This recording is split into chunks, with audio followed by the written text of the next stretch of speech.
Siya si Bisera, nagmula sa Negros Occidental. Layunin ay tumulong sa mga nahihirapan karamihan. Day 7 na sa ating pabahay project. At ito ang ating umpisahan ngayong araw, no? Yung paggawa po ng forma. Yan, ano ba yung forma? Ito po yung ginagawang pang guide, no, sa beam natin. Kung tayo magbubuhos ng beam, lalagyan ng forma bawat gilid, saka bubuhusan. So yun po ang ginagawa nila ngayon. At dito kahapon nakapag beam na kami, no? Doon pumunta doon. So ang kulang dito na lang. Tapos doon, no, paikot. Yan, yun po ang ating tatapusin, no? Tapos baka mamaya makapag-forma kami doon, makapag-tik-tik kami doon, no? Yan. So may mga bato po yan, bago buhusan may mga bato, para matibay. Yan, may bato po yan. Nakalinya yung mga bato doon, dito hanggang dito. Yan. Yan, may forma na nga dito. So dito tayo magbubuhos itong gitna na to. So harangan pa yan ng forma dito, bawat gilid. Ganon din doon, paikot. Lahat pupormahan po yan. Para ayos, no? Yan. So, dito rin. Yan. So sabi ko nga, ito yung pinaka mahirap at matagal, no, na ginagawa sa bahay, sa part ng pabahay. Dahil pundasyon, tie beam, pag nakapag-asintada na tayo pataas, doon na yun tuloy-tuloy. Siyempre may biga din tayo sa taas, no? May beam din tayo. So sa baba meron din. Kumbaga, para maging matibay, no, yung ating bahay. Hindi po siya basta-basta magalaw, no, ito yung bagyo, no, or lindol. So ito yung ano niya, palangga niya, no? Ayan. So pagpoforma ang ginagawa natin ngayon. At mamaya patik-tik ito kay Tommy Boy dito. Aray ko, nauntog ako. Dito mamaya, Tommy Boy, tik-tikin mo dito, ha. Ano tayo dito mamaya? Bigyan mo ng guide ko, hanggang saan? Tik-tik yan. Baka pasok ng kumapay. Yan. Kasi magpuporma tayo dyan. Yung, ay may forma pala tayo doon, no? Dami nyo pa. Oh, dyan yung isa-scroll natin. Tapos buhusan natin. Dito. Dito magtitik-tik pag ganyan. Para pupormahan din yan po yan sa ano, diba? Sa loob. Para magpuporma tayo. Yan. Diba? Magaling ka naman magtik-tik, alam ko eh. Yun ang gawin mo. Yun ang gawin mo mamaya para makapag-buhos tayo dyan. May forma naman na tayo. Marami tayong naka-ready. Yun ang gawin mo para matuwa si Kuya Marcel sa'yo. Ayan. O si Bitoki, ikaw panay laro ka. Dapat doon ka. Huwag ka dito sa loob. Delikado dito. Pasaway ka rin ay. Ayan. Tuloy-tuloy lang po sila, no? Panibagong materialis po ang ating binili ngayon, no? Nasa 20 semento ito. Ito po ay sponsored by Ma'am Rosalie Brillantes. Nagbigay po siya ng 5,000 pesos, no? Pinaabot po ni Glyza sa atin. So ito po yan. Salamat po kay Ma'am Rosalie. Doon, mas malapit. Atras mo, sir. 20 piraso po yan. 1, 2, 3, 4.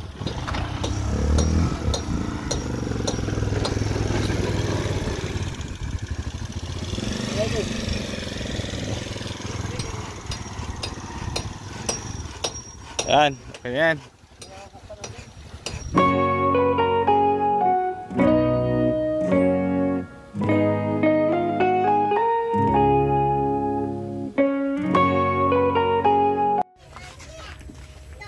So yun po, nakapagporma na kami dito, no, sa bandang kusina at isang kwarto dito sa bandang dulo.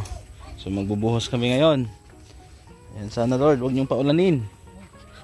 Oh. Yan, naka-set up na po yan. Paikot doon. Tapos bukas, saka na kami maglulutong dito ng tie beam. Tapos magbubuhos din kami ng isang poste dyan. Doon. Unahin yung poste dito oh.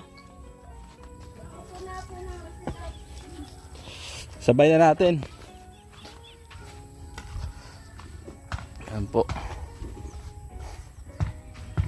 So, tie beam. Tapos ng tie beam, hollow blocks, sintada, no? Tapusin lang namin doon banda kasi may tie beam pa kami hindi natapos doon. Oo. Buhusan mo tubig, Kuya Chito. Ang poste na yun, oh. Buhusan din yan. Ayos na. Dito yung magiging ano natin, kusina, no? Pwede natin ilagay yung ref. Yan. Or washing dyan. Doon kasi yung CR natin. Pwede rin lababo dito. Yan. Doon sa labas may dirty kitchen, may CR. Ayos, 'di ba? So naghahalo na rin yung mga kasamahan natin doon. Para makapagbuhos na tayo.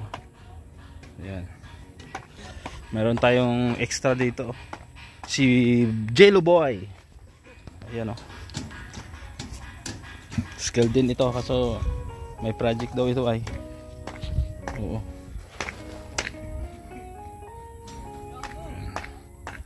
So ayos, buhos na lang. Let's go.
Palit na magdal, di ka naman.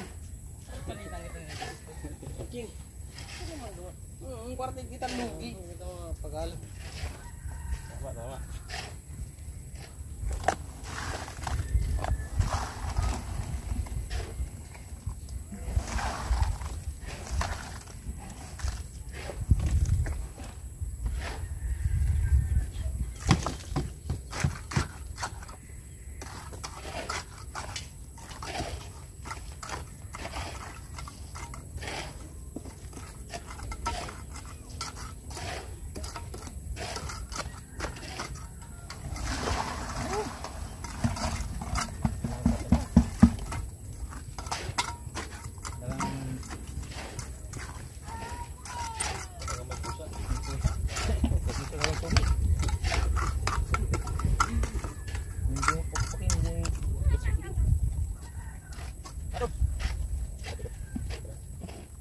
Grabe.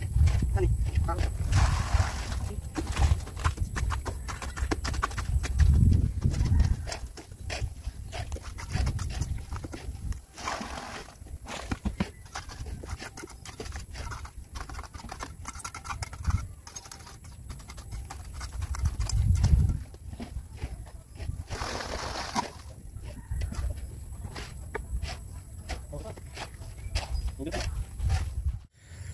Good morning po sa ating lahat. At ito na nga po ang nagawa natin kahapon, day 6. Nakapagbuhos po tayo ng tie beam, no, dito. Ayan. Ayan po yung tie beam.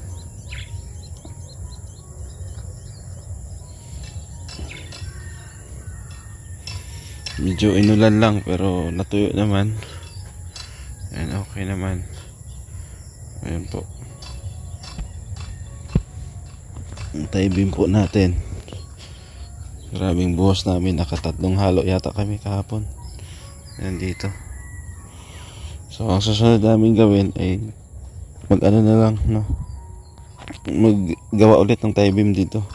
Kasi may tie beam pa dito. Ayan, tapos na to, bubuhusan na lang. Tapos doon isa. Tapos dito, hindi natapos. Tapos nakapagbuhos din tayo dito sa haligi. Ayan, o. Patanggalin yung forma niyan mamaya. So pagkatapos yan, haligi, tapos asintada na, no? Maraming salamat po sa inyong panonood at pagsama lagi sa ating mga vlog. Shoutout po sa mga tumulong dito, ating mga sponsor. Shoutout din kila Tita C, Ate Beth, Ma'am Beng, Ma'am Grace, Ma'am Bertus Roman, Tita Elma, Chelsea, Tita Virgie ng Canada, Ma'am Maring Ani Haramilla, shoutout. Vallejo, California, shoutout din po sa lahat po mga solid viewers, mga OFW na mga kababayan natin. Thank you din, salamat sa suporta. Ma'am Lane ng Spain, no? Thank you. Marisa Agdan, kay Ate Lorna Magday Vlogs, thank you din. Kay Ma'am Alma, thank you. Ganun din kay Ma'am Rosalie Brillantes, thank you Ma'am Rosalie. Yan.